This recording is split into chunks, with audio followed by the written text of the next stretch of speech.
Welcome to the Effortless English Show with the world's #1 English teacher, AJ Hoge, where AJ's more than 40 million students worldwide finally learn English once and for all, without the boring textbooks, classrooms, and grammar drills. Here's AJ with a quick piece to help you learn to speak fluent English effortlessly. I'm AJ Hoge, the author of Effortless English. Learn to speak English like a native. Speak English powerfully. Speak English fluently.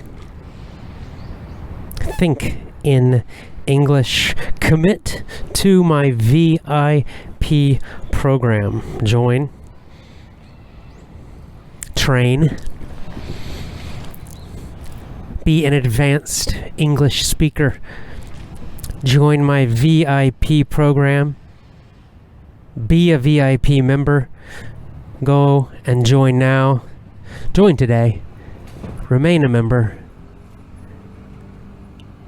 EffortlessEnglishClub.com. Join at EffortlessEnglishClub.com. That's EffortlessEnglishClub.com. I am back in Osaka, Japan. Had a very nice week on the island of Guam. Sunny and warm Guam. I'm now back in Osaka, Japan. It is autumn here, of course. The leaves are changing colors now. Starting to change colors in the city. Comes a little bit late, right? It's November, and the leaves are finally changing. October was still fairly warm, and this was also true last year. So Osaka stays warm fairly late, but finally it's November, and definitely it's getting cooler now, and the leaves are changing. We had a great time in Guam. Lots of snorkeling, right? There are actually a lot of great beaches on Guam. There was one right near where we were staying. So most mornings we would get up and just walk over to the beach and snorkel around and look at the fish, enjoy the water, which was nice and warm, and of course the sun. Just a relaxing week. One thing we did miss was Japanese food. Japanese food is fantastic, so it is nice to be back here with so much fantastic, yummy food.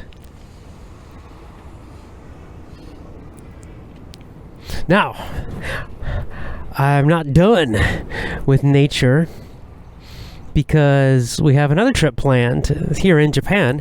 We're going to do some hiking in the mountains soon, probably next week. I'll be going off on a hiking trip.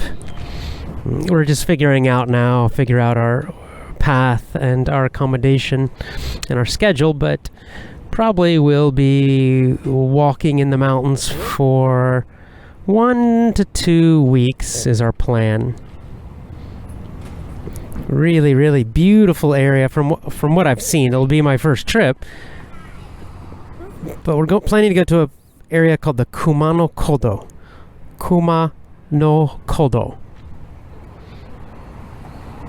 Very old walking paths in the mountains, the trees, the mountains, in an area called Wakayama, which is to the south of Osaka City.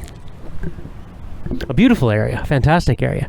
So we're going to go and do some walking on the Kuma no Kodo, another very, very old pilgrimage route I mentioned in an earlier show. This one is also over 1,000 years old. And there are a bunch of shrines, Shinto shrines, that are connected by these paths, and Buddhist temples also, but this one especially is focused on the Shinto. I'll let you know more about that as we do it. Now, when we go into the mountains, it will be quite difficult for me to do podcasts. I could do it on Guam because in our hotel we had Wi-Fi. It was a little bit slow Wi-Fi, but just doing audio was okay. I could still record on Guam. So as you saw, I was able to do shows on Guam about every other day. I didn't do it every day, but I did shows about every 2 days while I was in Guam. But when we go into the mountains, I probably will have a break with no shows for 1 to 2 weeks, simply because I think there's going to be no Wi-Fi in most of the places we'll stay. We're going to be way out in the mountains, away from most civilization, staying in some temples or shrines. If I get lucky, maybe there might be a place with Wi-Fi, but I'm not sure. The other issue is that we're going to be hiking up and down mountains, and I want to keep my backpack as light as possible. I want to keep it very light, so I'm not sure I want to take a laptop and an audio recorder with me, because that's a lot of weight, and especially too it might rain, and I don't want my computer to get wet, so we may have a break. We'll probably finish The Alchemist this coming weekend. We'll finish the book The Alchemist, finish our book club, and then I'll go and do my hiking in the mountains. We'll have a little break with the show, and then I'll be back and we'll start back as usual, and we'll start a new book. If you're reading The Alchemist with me, please go ahead and finish the book. Finish the rest of The Alchemist in the next few days, and this weekend we'll talk about The Alchemist, and I'll try to do the whole thing. I'll try to finish the rest of the book, finish our story.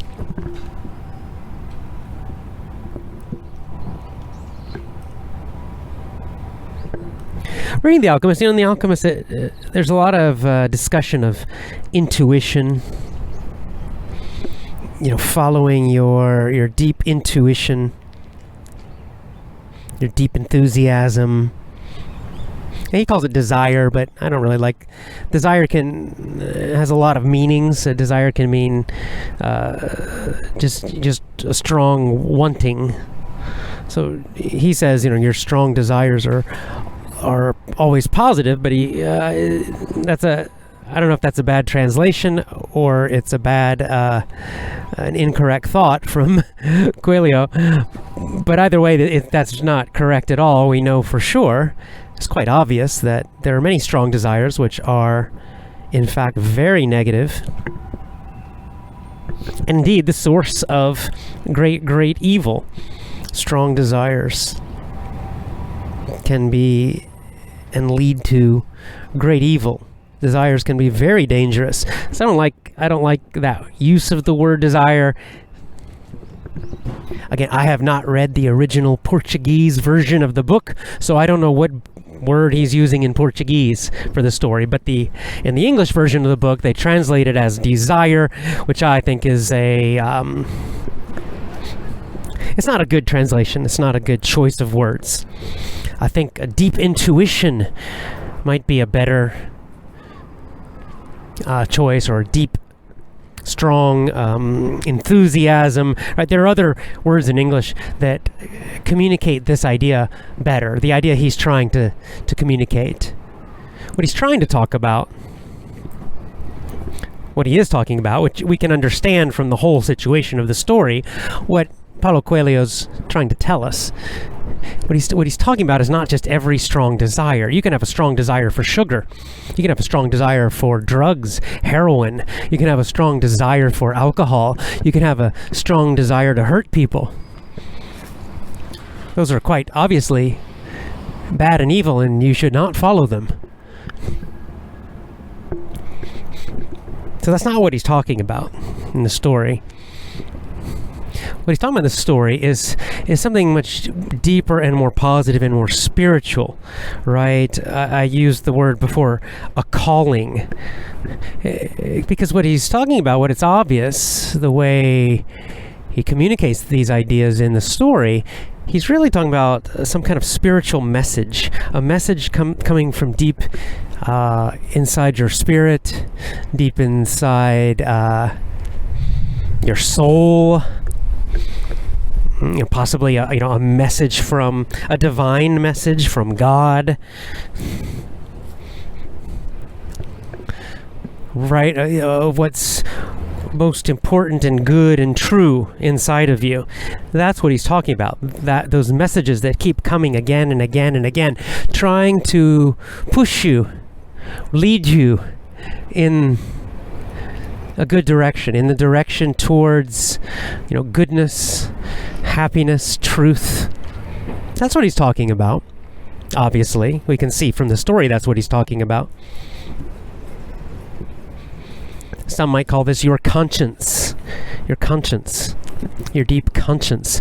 It's that deep voice inside that tells you what is right and wrong. That tries to lead you towards good. Sometimes it's quiet, and some people it's very quiet, and they have to listen to it very carefully. Many people ignore it. Some truly evil people seem to not even have it. I don't know if they have it, but they don't follow it.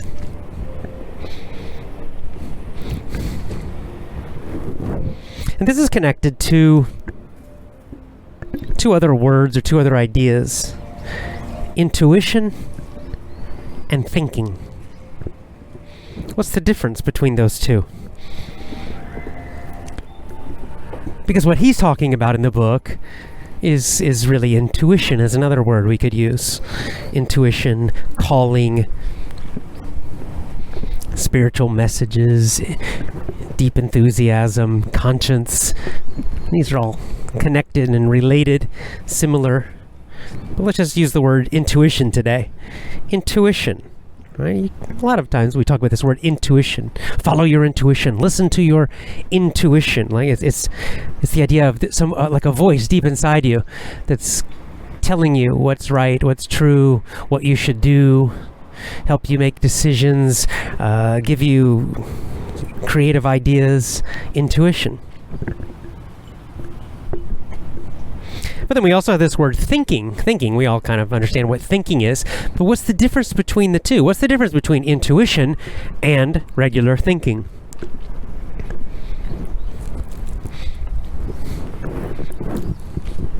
Well, let's talk about the difference.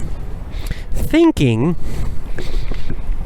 is essentially, usually, talking to yourself in your mind. Not usually out loud, usually silently in your own mind. When you think, how are you thinking? Well, a lot of it is language based, right? A lot of it is talking. It's words. You're thinking in words, right? You're having conversations in your head with yourself. What should I do? Maybe I should do this. Maybe I should do that. A large amount of thinking is verbal. Right? Or a better way to say it is language based, right? You think in language. That's a large part of it. The rest of it is often images, right? Pictures that you make in your mind, or movies that you make in your mind. That's another common way of thinking. But I think for most people, most of the time, even when you're thinking with pictures or movies in your mind, you're also attaching words, right? So there's a lot of language involved in normal, everyday thinking. Another characteristic of thinking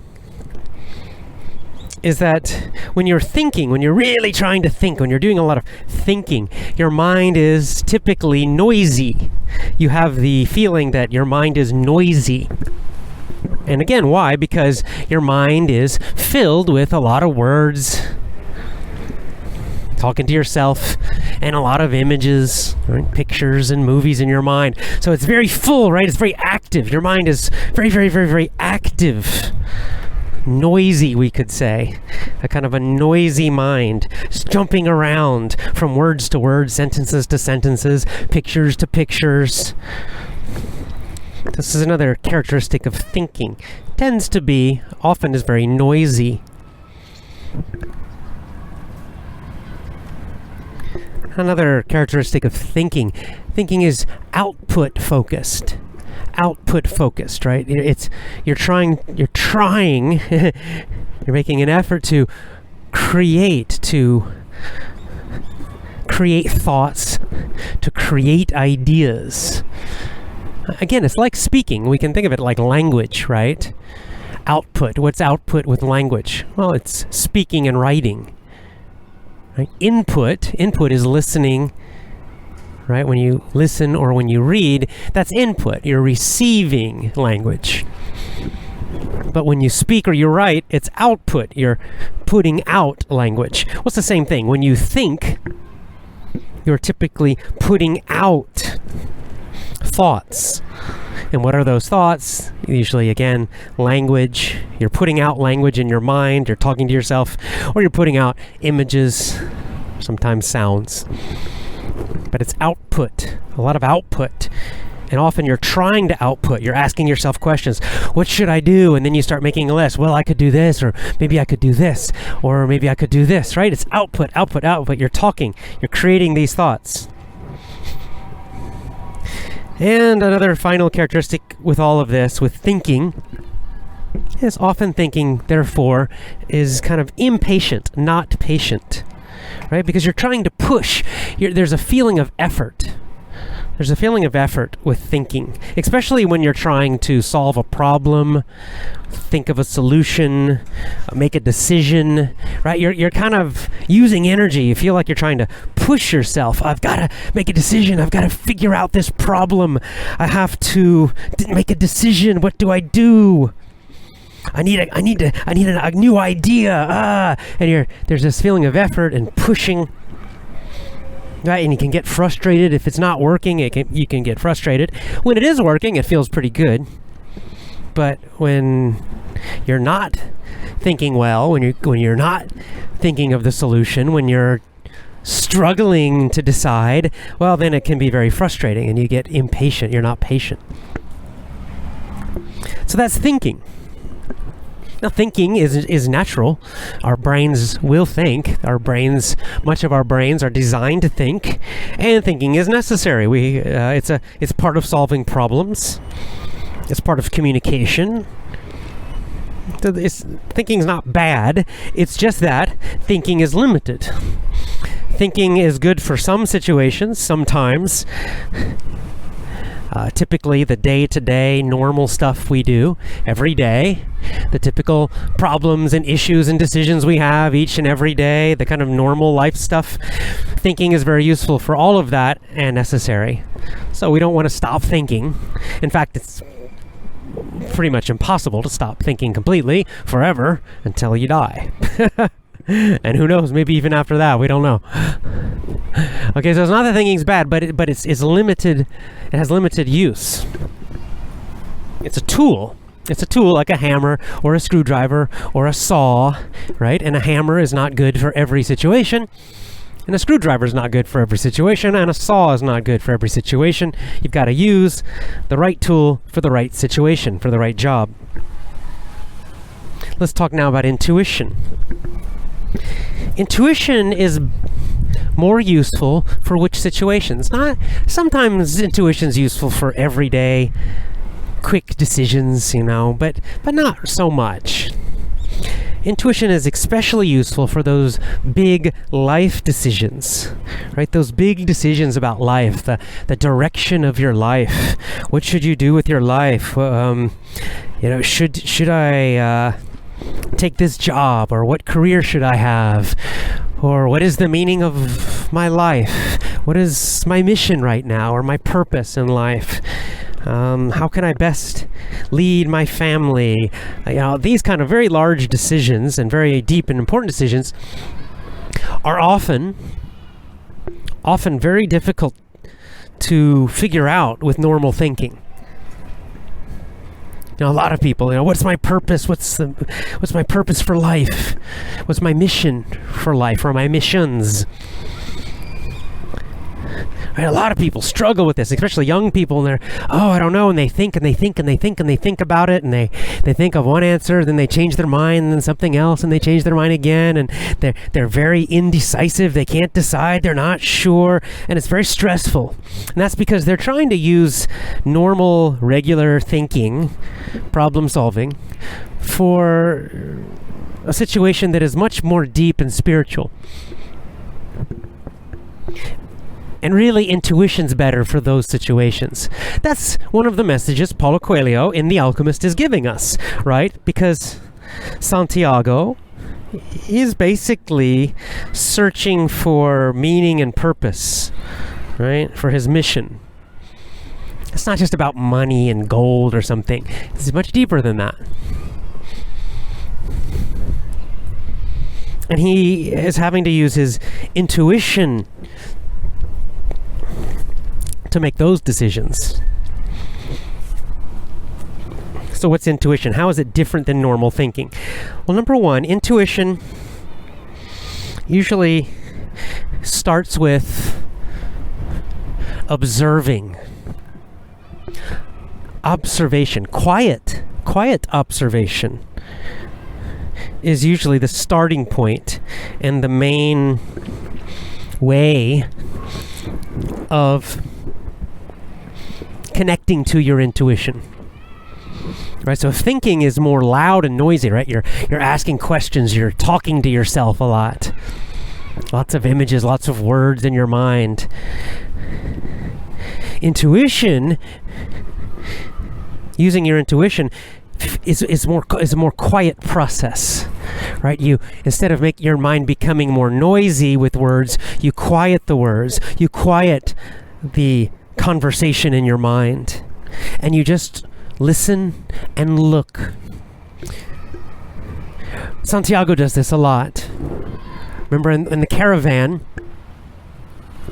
right, when they're going through the desert, the Englishman's a thinker. The Englishman is very focused on language, reading lots and lots of books, talking, thinking a lot. That's the Englishman.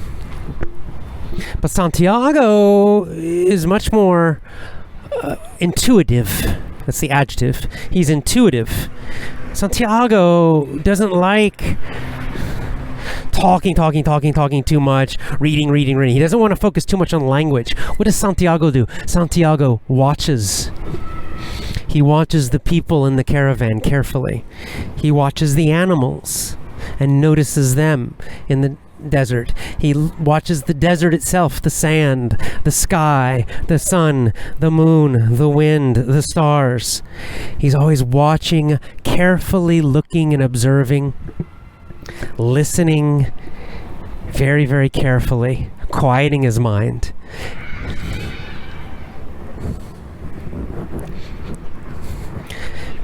With intuition, the process of using and finding your intuition, Coelho describes it as immersion in the present moment. Immersion means you're fully in, right? You just quiet your mind and you're just connected to right now, the present moment. With intuition, you're not trying to focus on the future so much. And you're also not trying to think about the past. You're right now, here now. The famous phrase, I think Ram Dass said it, be here now. Be here now. That's the process of intuition. You have to be here now, where you are, noticing where you are right now, looking and seeing what's around you very carefully, listening very carefully, quieting your mind, even noticing your own breathing, your own feelings in your body. It's a quiet mind. It's very meditative. With intuition, you are open. Your mind is open and receptive. Right? So it's more about input with intuition. right? With thinking, right, you're outputting. You're asking questions, you're talking to yourself. But with intuition, you're listening. You're just receiving, right? You're just trying to receive. You're open to input. You're just going to wait and see what comes in. You're just going to notice even thoughts if they pop up, instead of trying to grab the thoughts and think about them and figure out the thoughts. You just let them come. You just notice them. You observe them, and that's all. And it's the same with the external world. You notice and observe people. You notice and observe nature, the sun, the weather, everything, even yourself. It's very receptive, focus on input. So again, if we compare it to language, intuition is more like listening and reading, right? You're letting everything come in. You're not trying to put anything out. It's all about observing and letting information, the world, messages, whatever, you let it all come in. You're receiving. It's about receiving.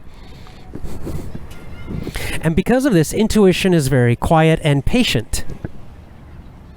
Right? Thinking can be impatient, right? Because you're pushing.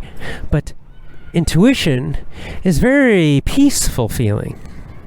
You're not on a timetable. You're just letting everything happen right now. You're just open to everything and to anything.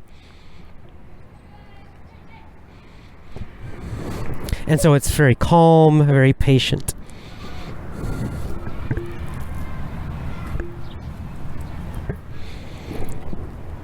So the question is, which one do you use and which one's best? Well, as I said, for the everyday quick decisions, thinking is probably best.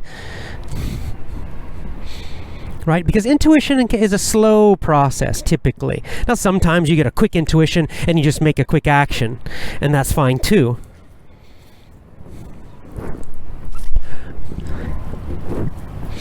But when you have to make a quick decision about something, should I do this or should I do that today? What should I order today for breakfast if you go to a restaurant? Well, okay, just think, look, well, that looks good. Okay, I choose that.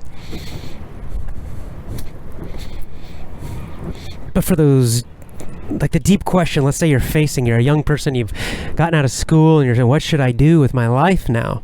What should I do? I'm finally an adult. I'm free to make my own choices. Nobody's telling me what to do anymore. Well, that's a big question. Well, you don't need to answer that question in one day. You can take a few months, okay? You may even need a few years to answer that question. So what you need to do is every day just be quiet, observe. You need more life experience. You need to observe life. You just need to open yourself to experience, to the people you meet, to the things that happen to you each and every day. And then see what happens. Because see how intuition works is that you receive, your mind gets calmer and more quiet. And for a while, you don't get any answers. Maybe you have a big question. What should I do with my life? Should I start a family? What's my life purpose? What's my mission or missions in life? Or at least right now. And for a while, you don't really get an answer. That's kind of normal for intuition. It's not immediate, often. So you just keep quieting your mind, listening, observing, noticing, receiving, patiently, calmly. And then you never know when. It might be in 1 week, and it might be in a year, or it might be a few years later. You will, as your mind gets quiet, that deep part of you, your conscience, your intuition, your spirit, your soul, whatever you want to call it, but that deep part of you will start to speak up as you just quietly observe, and then you'll start to get these little messages. Maybe you'll just notice that you're extra happy when you're doing something. Like maybe you'll notice that when you're outdoors, you're just happier. Well, because you're quiet, you're observing, your mind's not full of noise, so you start to notice and you start to realize, I'm really happy outdoors, and when I'm indoors, I'm not so happy, I'm less happy. I feel good outdoors. But you just keep going, and you keep waiting and observing, quiet mind, and you keep getting this message again and again. You start realizing it, and then it becomes a little clearer, and I need to do some kind of job where I'm outdoors.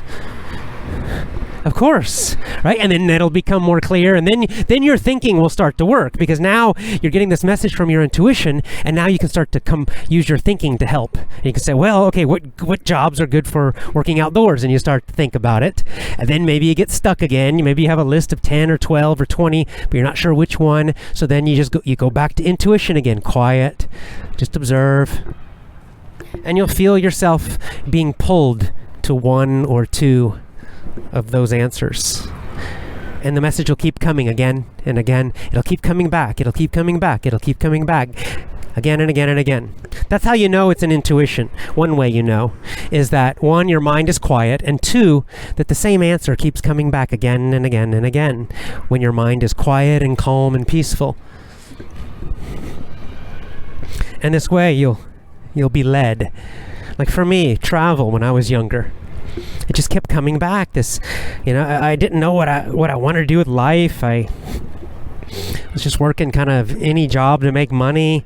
I didn't know, and I just kind of just tried to observe and not force myself, and I just kept noticing travel. I kept having this, like, being pulled towards going to other countries. And so I followed it finally. It was my intuition leading me. And the same was true for starting my own business. It took many, many, many years until I finally followed that. But that answer kept coming back again and again and again and again, and I started to realize, aha.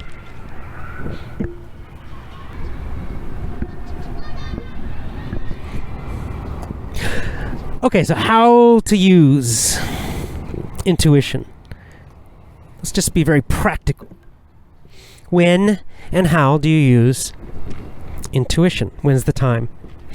Well, for most of your daily life stuff, normal decisions, normal thinking, more normal problem solving thinking will be fine. It's when you have those big decisions in life, those big tough decisions in life, and the normal thinking's not working. All right, so you've got some big decision or problem or question in life, and you think about it for days and days and days, and you just can't decide, or you can't figure it out. You just don't know. That's when it's time to turn to your intuition. And what you must do is, the first step is just stop the thinking. You have to just stop trying to solve the problem for a while. Stop with the normal thinking. If it's not working, it's a sign to stop and to just quiet your mind about that topic. Quiet your mind.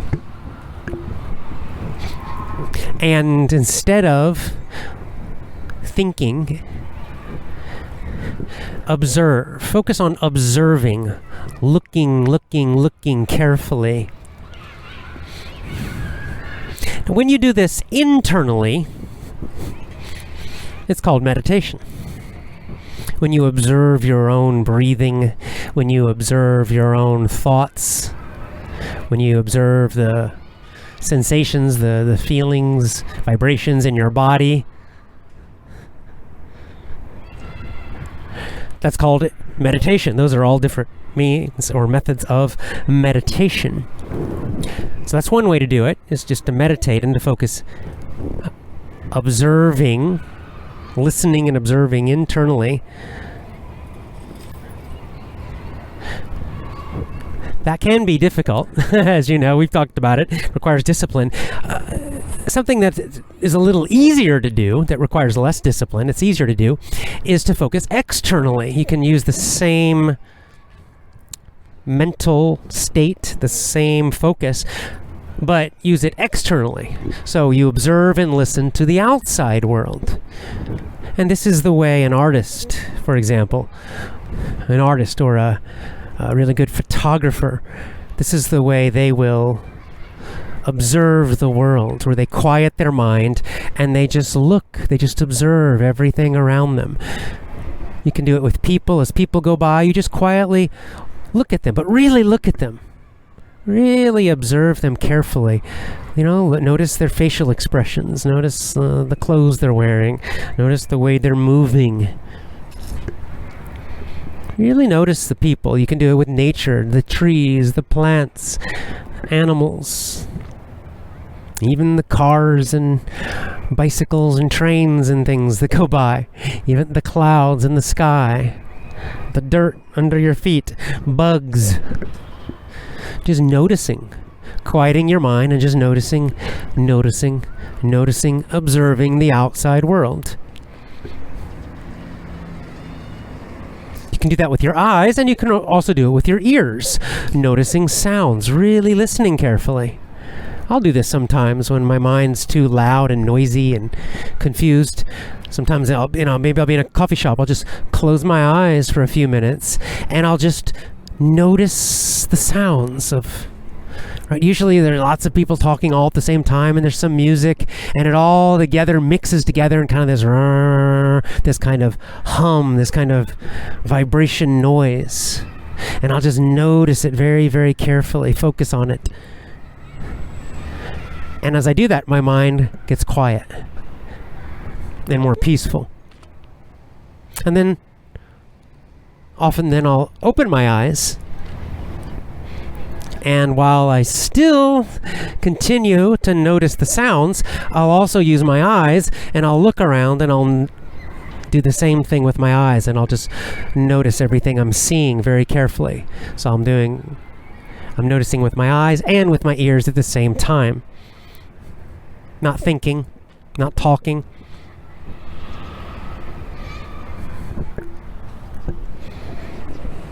I love to do this while I walk. I'll go for long walks, an hour, 2 hours. And sometimes when I walk, I think. Walking's a great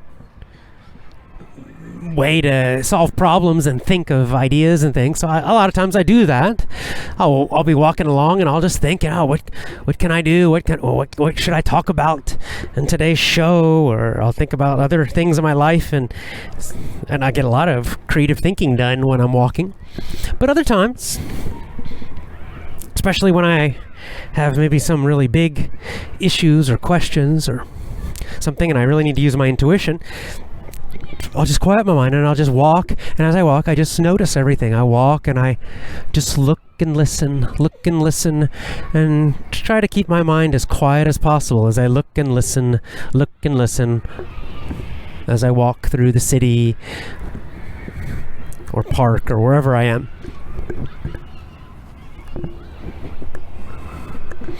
And I'll continue doing this for days and days, sometimes weeks and weeks. And for really tough, big questions, sometimes even months and months or even years. But as I do this, what happens is eventually, as my mind gets more quiet, little ideas start to pop in my head about those big questions. And then sometimes those same ideas or thoughts or something, they keep coming back again and again, and I start feeling like I'm being pulled, like something is pulling me or attracting me in a certain direction. That's intuition. It's often very soft and quiet in the beginning, but it keeps coming back again and again and again, and it gets stronger and stronger and stronger. And what's interesting is the more quiet and peaceful I become mentally, right, with my mind and my emotions, the more quiet my mind gets, the more peaceful my mind becomes, the stronger that intuition.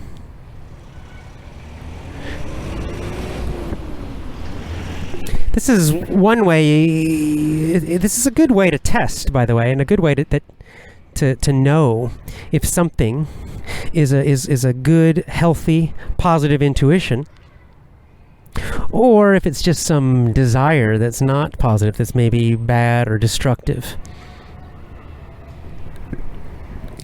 those bad and destructive desires often come when your mind is very noisy and stressed and frustrated.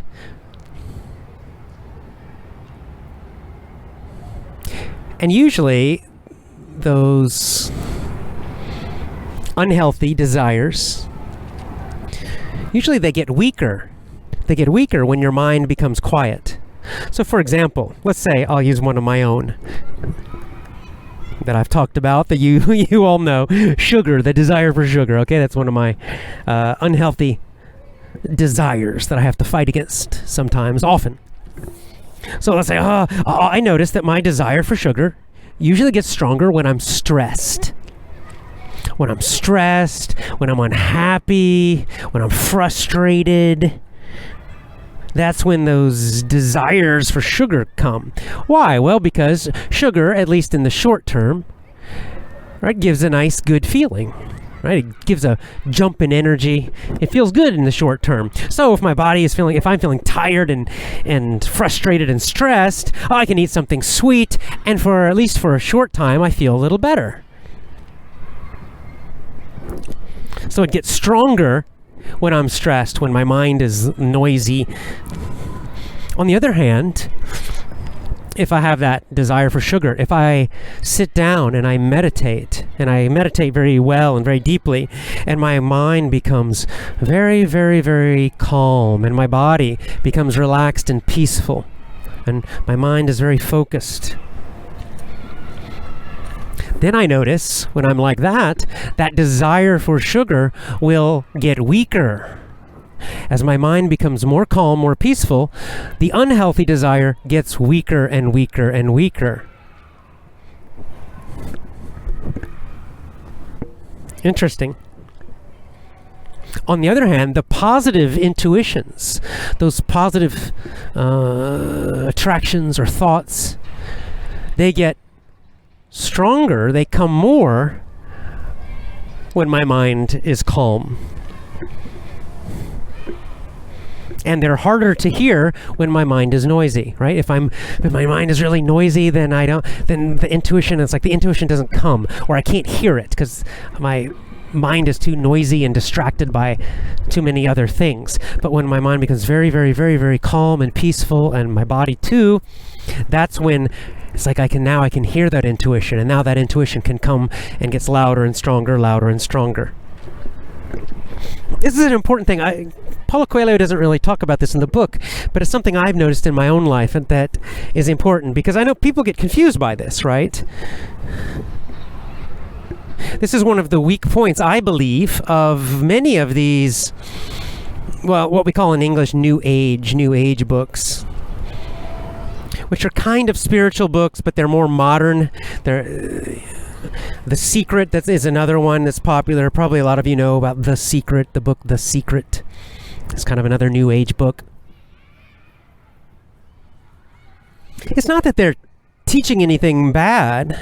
It's not that they're even wrong. It's just that they're not specific enough, and they don't teach about the dangers of some of these ideas. See, some of these ideas they're teaching have a negative side also, and they ignore the negative side. They don't warn against it. They're a little bit naive.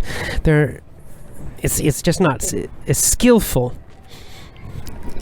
And this area of desire is a very dangerous one, because it's very hard. Many people, I'd say maybe most people, get confused by this. A lot of people have this question, and it's very hard to know what is a good moral, spiritual intuition, and what is just a thought, a craving, a desire that's not healthy. Now, some things are very obvious. So if you want heroin, which is a terrible drug that will make most people know, oh, well, obviously that's negative craving. And, wanting to help people is obviously positive. So that there are many situations where it's obvious, but there are also many areas where you're not sure. And so it's not a good idea just to follow any desire you have. Oh, I really want this, therefore it must be good. Well, maybe not. Especially because of media and the schools and our own human nature. We desire all kinds of terrible things. We desire lots of things that feel good in the short term but are very unhealthy long term. Are harmful to ourselves, harmful to others, foolish. So I believe this is a very, very important question, and that it's when talking about intuition, when talking about following one's mission, when talking about desires, when talking about this idea of the secret of really wanting something and imagining it and wanting to get it.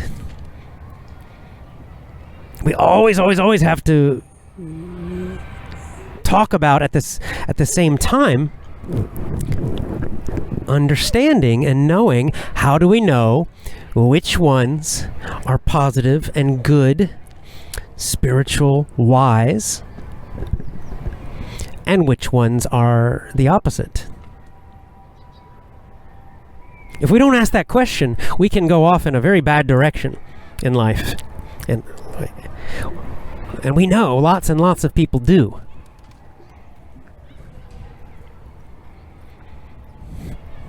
Also, lots of people just get confused. Maybe they don't do anything terrible or bad, but they just get confused. So they just get lost in confusion because they can never decide, well, I don't know, is this a good intuition or is this just foolish? And then other people, some people tell them their opinions and they get more confused. Again, let's use the career example. That's a good one. So a young person, they get out of school, they're done with school, it's time to decide what to do with their life. What do I do? And they have all these thoughts and desires, and maybe they have the desire to make a lot of money, they have the desire to be rich. Maybe some people have the desire to be famous, to be a rock star. Some have the desire for power. Some just want to be happy. And they have many different thoughts and ideas about what possible things they could do or want to do or what should they do. Or some have no idea. Some, they just no idea at all. So how do they go forward? How do they decide which desires are wise and good and healthy and really are from intuition, and which are just foolish or unhealthy?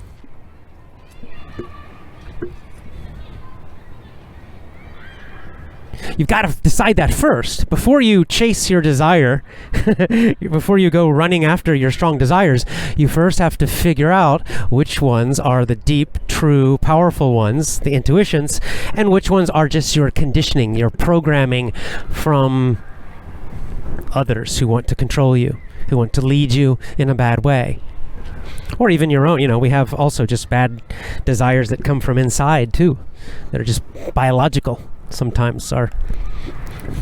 So that's why this is important. And that's why I hope you'll understand and you'll use this method to figure this out. And this is a great test. Quieting your mind, and let those ideas come. And be patient with it. Intuition is a patient process. It takes some time. Okay, you can't just sit, quiet your mind for 1 hour, and then you think you'll get all the answers you need. No, probably not. You're probably going to need to do that every single day, possibly for many months, especially for the big questions. So you got to be patient. Just continue to live your life the best you can, do the best you can. And just keep quieting your mind, calming your mind, quieting your mind, peacefully observing, listening, observing. It will come, I promise you. And this is a really good test of any desire you have, anything you think you want a lot. quiet your mind as much as you can. And when you're feeling the most peaceful, the most calm, the most quiet, then notice, is the desire, is the thought, is the attraction stronger or weaker? Usually if it's something good and positive, it will be louder and stronger when you feel calm and peaceful. And usually if it's something unhealthy, it will get weaker as you get calmer and peaceful. So you make your best decisions when you have a calm, peaceful mind. That's when your intuition is working the best. It's when your conscience is working the best. Okay, well, so that's a very practical tip about thinking and intuition, connected to our story, The Alchemist. So please use it. Be open, receive, calm your mind, observe, listen, be patient. And do this, by the way, with your effortless English lessons. There's a connection to English with this. This is what your mind should be like as you listen to your effortless English lessons. Open and receptive. It's an intuitive. That's why, again, effortless English is an intuitive way of learning. Many times people ask me, how can I learn grammar if I don't study the rules? Well, because you learn it intuitively with the stories, especially the point of view stories, but really with everything. But it works best as you listen to the effortless English lessons to have this same calm, open mind. Just observing as you listen. Just listen and noticing the English carefully. Not thinking, not trying to analyze it, not trying to figure out rules or ideas, not trying to memorize anything, just being open and carefully concentrating and listening as much as possible. Let the lessons work. They will work. You just need to be calm and open. It's an intuitive learning system. Totally different than the way you learned in school.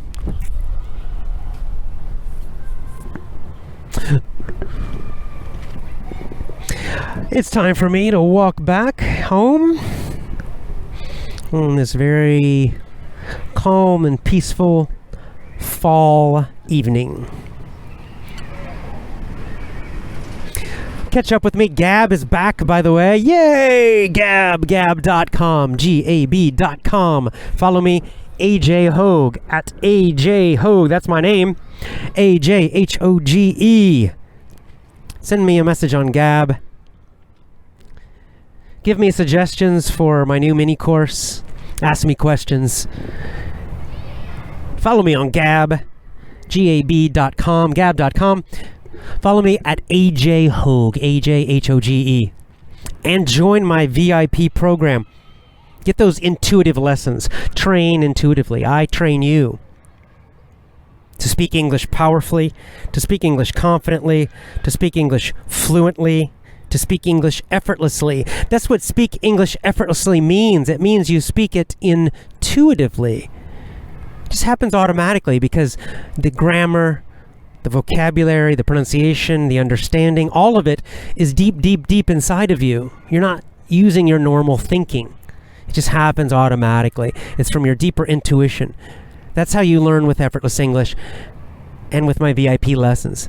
So join my VIP program today. Commit to being a VIP member.